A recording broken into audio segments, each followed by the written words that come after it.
Hey, what's up? It's Jim, and today I'm going to talk about Rogue One. When you watch the very first Star Wars movie from 1977, not only do I marvel at the technology and how great and wonderful that movie really truly is, I also think about the world that it sets up. A deep world of legacy and myth and legend and stories. Hearing characters just sort of mention something and think, what is that? What's the story behind that? I would love to see a movie about just that tale, hearing about the Clone Wars. That didn't work out so good, but like theoretically and stuff. It was world building before that was like a word and stuff. It's about the myth and the legacy of Star Wars.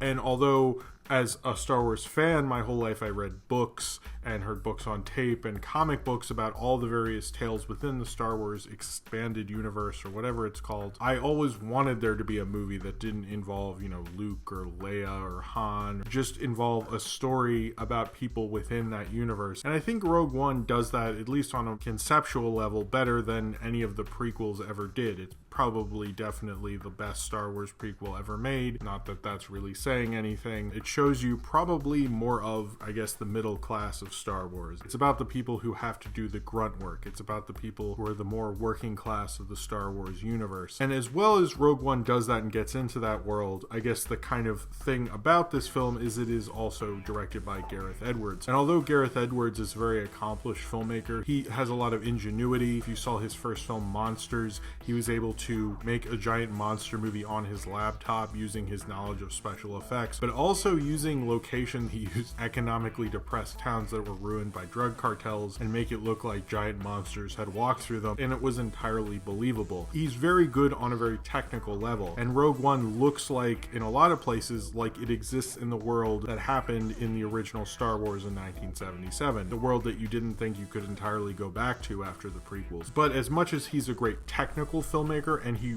really is in this film, this is probably technical-wise such a leap forward from Godzilla, and it's a much better film than Godzilla, frankly. He's never really been great with character. He's good with some of these characters. He's probably better with more characters in this than he certainly was in Godzilla, although he was much better a character in his first film, but he wasn't amazing, but he was a lot better than his other two films he's made after that. One of the weird things about seeing Rogue One is seeing a Star Wars movie not entirely be like a Star Wars movie how we expect it. The score's there, the world's there, we're getting a glimpse into Star Wars that we've never gotten before, but we're also having a far different flow than we're used to in a Star Wars movie, and part of that is Gareth Edwards and his natural thing of having it build and have an amazing climax that makes you leave kind of almost tingling in a way that very few blockbuster directors could, almost making you believe that this is a far better movie than it is. And then when I see it on a repeat viewing, I'm like, what happened there? It's interesting to see a Star Wars movie like this. It's kind of thrilling to see a different kind of Star Wars movie, a Star Wars movie that doesn't play by the same rules as the rest of them do, that doesn't have an opening crawl, which is a big deal for some people. I was not really that upset reading about it before, but seeing it like kind of took me a moment. I was kind of used to the kind of like overture quality of having that, but its flow and having be about more of like the grunts, the people who end up dying in these wars. It did probably, and as many people criticize the comments of people saying this is the first Star Wars movie to feel like a war movie, but in terms of cinematically and the cinematic language and the expendability of these characters, spoilers I guess or whatever, you probably figured that out, that this feels like a Star Wars movie that makes you understand how evil the Empire is, makes you understand the cause to action, makes you feel that you shouldn't just stand idly by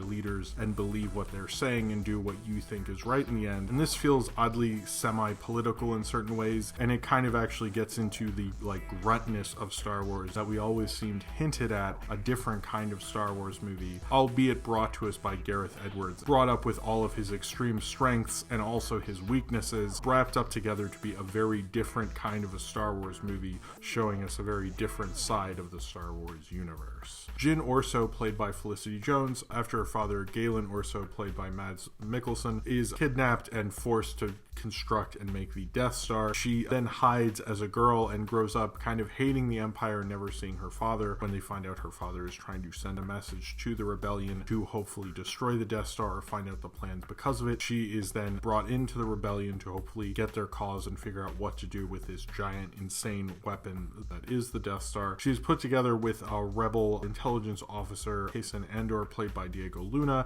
and a droid K2SO, voiced and motion capture performance by Alan Turtican, I think. And they team up with an interesting group of people, including Donnie Yen and Zhang Wen, and a former Imperial pilot defector, to kind of band together to hopefully find out the weakness of the Death Star, as her father has alluded to in a hologram message, and find the plans so the rebellion can take down the Death Star, much like what happened in the original Star Wars film. One of the things about this film, when we talk about diversity in filmmaking and what we're doing with diversity, how we're trying to have more Hollywood films be far more diverse than they've ever really been. And I think Disney actually does a pretty good job with that, from Moana to Black Panther to the Star Wars films, and they do it in a very natural way that actually works and well casted. And it's interesting for a film to be about people who are considered expendable, who are to be the working class, to be led by a woman, to have more people of color and from different nationalities than ever before, the kind of the working class kind of grunt Star Wars film. What they're doing with this is kind of portraying our own interpretations of the working class or the lower class. The idea that taking a working class Star Wars film and making it of people of color is kind of an interesting idea. You see a view of the Star Wars universe that's more complicated. It's not as black and white as it usually is. You know, you have the bad guys, the Empire, and the rebellion, who are the good guys, but you see a lot of problems in the leadership of the rebellion. You see arguments when they're deciding what entirely to do. In this, it's far more conflict. There's far more struggle. It's far harder. They're actually having to give up something, to sacrifice something. And I think this film plays more in the people and the idea of not being comfortable, on doing a sacrifice for something greater than yourself, of fighting for something against evil when evil is there, and not just being comfortable and saying, oh, I'm fine at this time, it's not going to affect me, who cares about it? And I think I really love that idea in Rogue One. In fact, I think that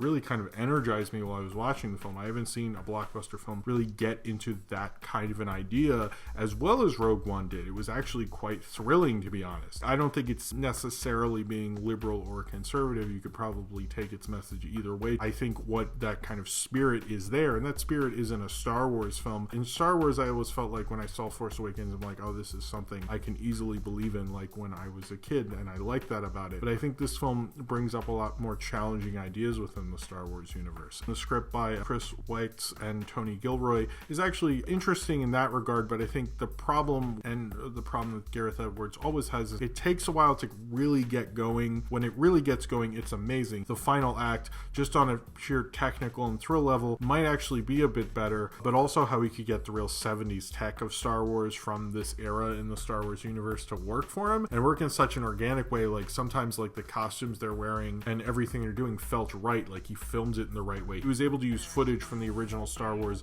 in this, and it felt natural. It didn't really take you out of it. When Red One calls in and everything, you know, that felt thrilling, and I'm sure you'll have to explain to your date or whomever like why you freaked out about that. He was able to naturally let that flow within it, and that was just so amazing to see. I've seen a lot of films try to do the prequel thing, but often like doesn't feel like as easy of a marriage between the two, and this film did that really, really amazingly well, except when it got specific. And they had various people, like Peter Cushing is in this with CGI face, and it's like super weird. The first time I was like aghast. I didn't know that part. Maybe that was spoiled for some people. I guess if you're watching this, you're spoiling it now, but how you got this far in the review and didn't expect to get a spoiler for a movie you haven't seen, I think is a little ridiculous. Peter Cushing having like this young CG face thing, like I hate young CG face. They've tried it in Tron Legacy, they did it in the X-Men movies, and they do it with another character later on in the film, and it just doesn't feel natural. It looks weird. I don't get why they do it. It really takes me out of it. As well as the guy they have playing Darth Vader. Now, James Earl Jones does a great job. James Earl Jones is an amazing actor. No one's going to deny how great he is as Darth Vader.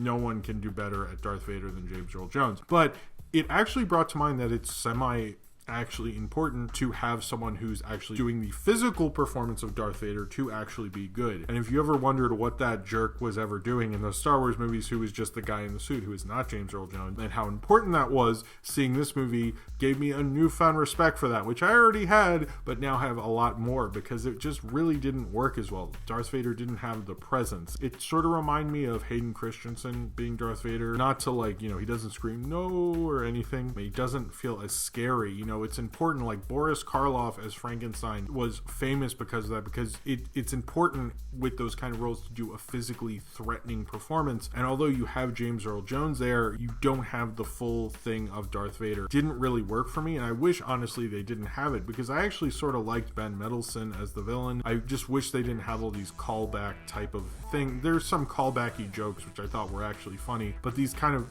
cameos of various people in this just didn't really feel right. It felt like the prequels were kind of clawing their way back into the Star Wars universe, trying to find a way to ruin it once again with bad performances and bad CG. And I think the prequels will never die, and they came in Rogue One a little bit. So I guess it is a Star Wars prequel, so we can't stop crappy CG being in this one either. The thrillingness of his action sequences, I think, is what Gareth Edwards is so good at. I wish he would get better at working with actors, because he really gets his end sequences, much like the end part in Godzilla. It's so awesome, and I'm like so in love with it. I think he understood more how to build with that a lot better in Godzilla. He doesn't feel like he's teasing you as a director. He certainly likes to like have cameos and thrill you as an audience and play with you in a way. It doesn't feel as fun when he does it, but during his big action sequence at the end, like the big climax, just felt like really thrilling and amazing in a way. But when he's building the characters to get to that sequence, by the time you get there, I feel like I have a real connection to everyone, but the journey to get there doesn't feel as amazing. Diego Luna and Felicity Jones's characters were probably the least interesting, which I guess is like if you're having a big ensemble in the Magnificent Seven, Dirty Dozen kind of a mold. They're kind of, I guess, more of the quote-unquote less interesting movie stars, and you have like the character actors to, take up the reins of that. And that the film definitely does in that mold, with Riz Ahmed, who is really good, Donnie Yen, who just like steals the fucking movie,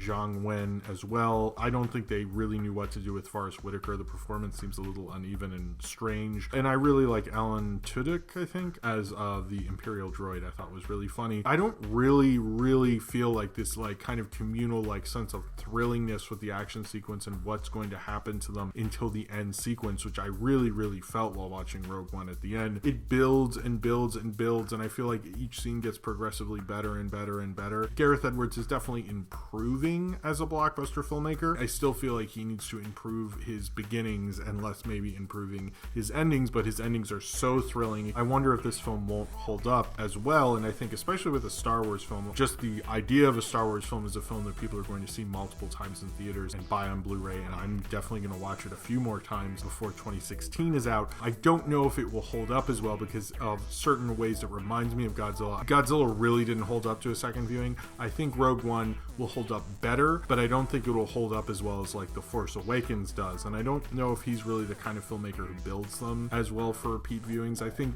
kind of the thing with him as a filmmaker, I think he was really picked because he was hot at the time. They were just buying up directors to direct Star Wars films. This is kind of a weird thing because Rogue One kind of has to be a Star Wars movie, but it's also being this kind of new cinematic universe thing that Marvel really started. What Marvel does so well is pick directors who are right for the property, and Gareth Edwards wasn't someone who I was like immediately like, oh, Rogue One. It just seems like they got someone who did the huge movie at the time and they bought him up, and hey, if you can be a big studio and buy up the big directors you want, then fine, I guess. But it didn't feel like a creative director choice, and that's probably why the acting didn't necessarily hold up as well. And I think that's something Marvel's always been good at, is having pretty good performances, especially since they're so known for character. That's something Rogue One doesn't really hold up for. If I'm thinking of Rogue One, I'm thinking of how thrilling it was and the ideas of rebellion and action that's within it, but I'm not thinking of a real breakout character beyond the Imperial droid. And to be honest, he didn't make an impression on me as much as like Rey and Finn did in The Force Awakens. It's a different kind of a Star Wars film, and maybe it's a little more humble in what it's trying to do. I still really liked Rogue One. It was probably one of my more favorite big studio Hollywood films of the year. It did, for the most part, play in the prequel world that we actually want, where we feel like people could die, where we don't feel like we know how this story is going to end. I guess we sort of did,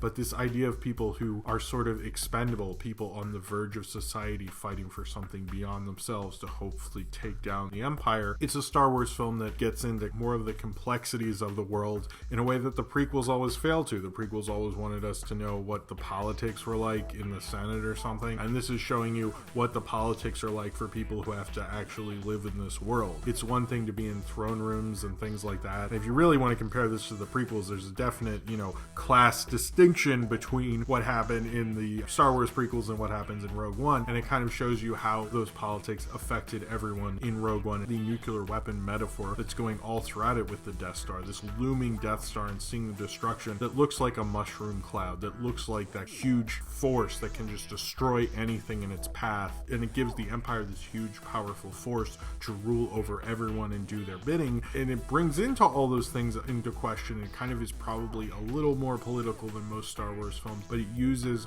our kind of own view of how these things take shape to really shape a really interesting blockbuster action movie in ways that I don't think a lot of directors could pull off as well. To see a more interesting view of the Star Wars universe, to see why Luke would be upset, this gives you kind of a more incentive. Gareth Edwards got that spirit very well. He got the technical prowess of it. It makes Rogue One ideologically probably one of the better Star Wars films. I don't think as a whole it is as solid, but I still think it's a really great entry in the Star Wars universe, and I really hope we see more interesting tales in the Star Wars universe rather than just peeking into the same characters we see in the saga films. I'd like to understand that world politically than just seeing a bunch of people talk in a Senate or something. I want to see what that world is actually like, and that's the real politics of the world, and probably the real politics of Star Wars. It does things that really makes it kind of an appendices, but a very good one, and something that you won't really be disappointed by, even if the characters don't resonate as much as maybe they should, but maybe that was really the point, or it's just not really as well made as the other Star Wars movies, or maybe it's trying to do something different, and maybe it's fine for it not to have a character that you're quoting and is as likable as usual, or maybe the characters weren't as fleshed out and the performances weren't as great, which is sort of typical with Gareth Edwards. But for now, I'm just going to think the ideology and the world it built and what it set up and what it kind of renewed in me about Star Wars and how much I liked it, at least for the first time. Let's see if it holds up, even if I don't really think it will. But overall, I think it accomplishes things that I've always wanted a Star Wars story to do, and I'm kind of just cool with it, and what it simply accomplishes for Star Wars was really a great entry into the franchise, and probably something that this franchise and Star Wars in general really needed. So if you have seen Rogue One and you would like to talk about it, then comment below in the comments and subscribe if you would like to.